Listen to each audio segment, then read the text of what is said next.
So he is next heading what is resistance. Okay, देखो resistor instrument है, resistance property है। So what is resistance? It is the property of a conductor that resist और oppose flow of charges. ठीक है, यहाँ पर resistance की definition पूछ रहे हैं, रेसिस्टर की डेफिनेशन नहीं पूछ रहे हैं। ठीक है, रेसिस्टर इंस्ट्रूमेंट होता है जो सर्किट में ऐड किया जाता है। रेसिस्टर का और काम होता है, प्रॉपर्टी होती है करंट को अपोज करना, रेसिस्ट करना। ठीक है, उसकी जो चार्ज का जो उसकी रेट है उसको क्या करना, लेस करना, कम करना। It is the property of a conductor that resist और अपोज फ्लो ऑफ चार्जेस। एक कंडक्टर की प्रॉपर्टी जिसके थ्रू फ्लो ऑफ चार्ज को रेसिस्ट करे, अपोज करे, उसे रेसिस्टेंस कहते हैं। और इंस्ट्रूमेंट क्या होता है, रेसिस्टर। ठीक है, उसे आर से रिप्रेजेंट करते हैं रेसिस्टेंस को। इसकी एसआई यूनिट क्या है, ओम। ओम का साइन ये बना हुआ आप देख सकते हैं। तो अभी आपने ओम्स लॉ पढ़ा है, V equal to I R. तो वहाँ से हम अगर R की वैल्यू निकालेंगे तो R इक्वल टू क्या आएगा, V by I, volt upon current. फिर से देखो यहाँ आपको डेफिनेशन आ गई 1 ओम की। पहले आप क्या पढ़ चुके हैं, 1 एम्पियर, देन 1 वोल्ट और नाउ 1 ओम।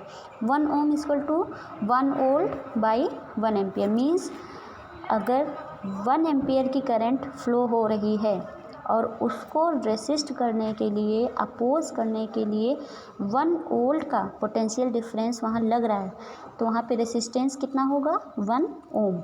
ठीक, किसी सर्किट में 1 एम्पियर की करंट फ्लो हो रही है और उसे रेसिस्ट करने के लिए 1 वोल्ट का पोटेंशियल डिफरेंस हम लगा रहे हैं या रेसिस्टर लगा रहा है, तो वहाँ पे रेसिस्टेंस कितना हो जाएगा, 1 ओम। एंड स्टार पॉइंट देखा है I equal to V by R. यहाँ पे आई से, आई का भी फार्मूला निकाल लिया गया, I equal to V by R. 3 फार्मूले, V equal to I R, R equal to V by I equal to V by R. अभी यहाँ इस फार्मूले से एक बहुत इंपॉर्टेंट पॉइंट निकल रहा है, from this equation it shows that the current through a resistor is inversely proportional to its resistance.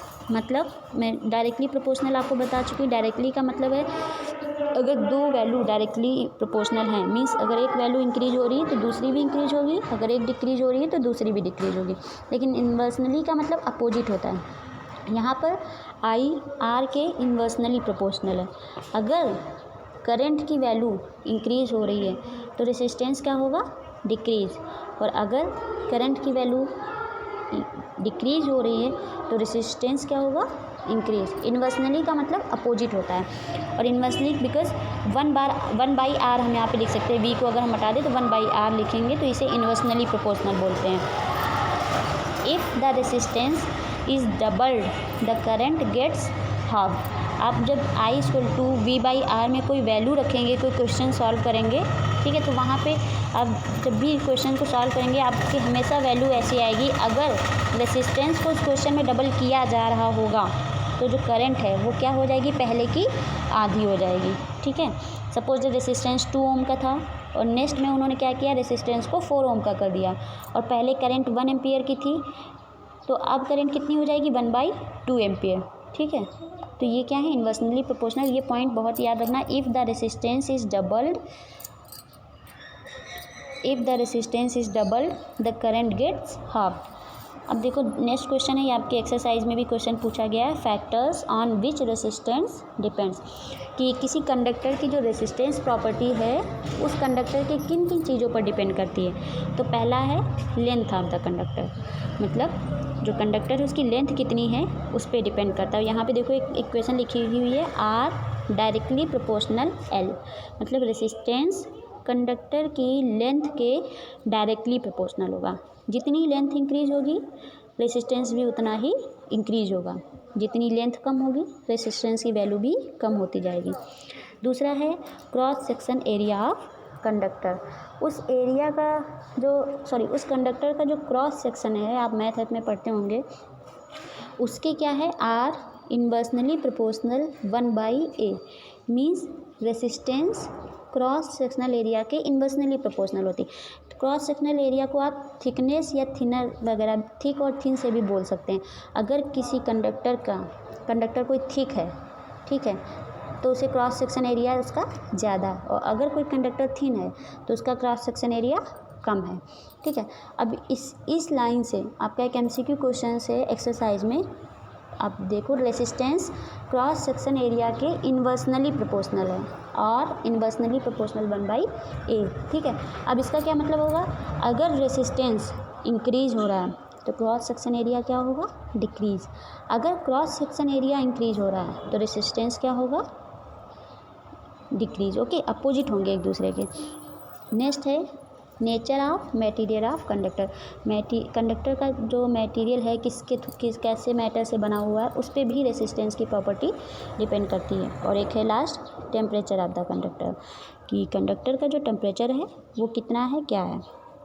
और यहाँ पे लिखा है resistance increase when temperature increases. अगर कंडक्टर में आप टेम्परेचर इंक्रीज करेंगे तो रेसिस्टेंस प्रॉपर्टी भी क्या होगी, इंक्रीज होगी।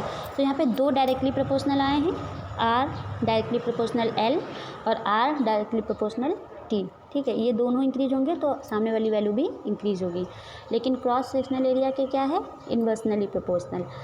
अगर क्रॉस सेक्शनल एरिया डिक्रीज हो रहा है तो रेसिस्टेंस इंक्रीज होगी। अब क्या किया इन्होंने, फर्स्ट और सेकंड जो इक्वेशंस हैं उनके थ्रू एक नई इक्वेशन, इनको सॉल्व करने पर जो नई इक्वेशन बनी है वो है R प्रोपोर्शनल L/A।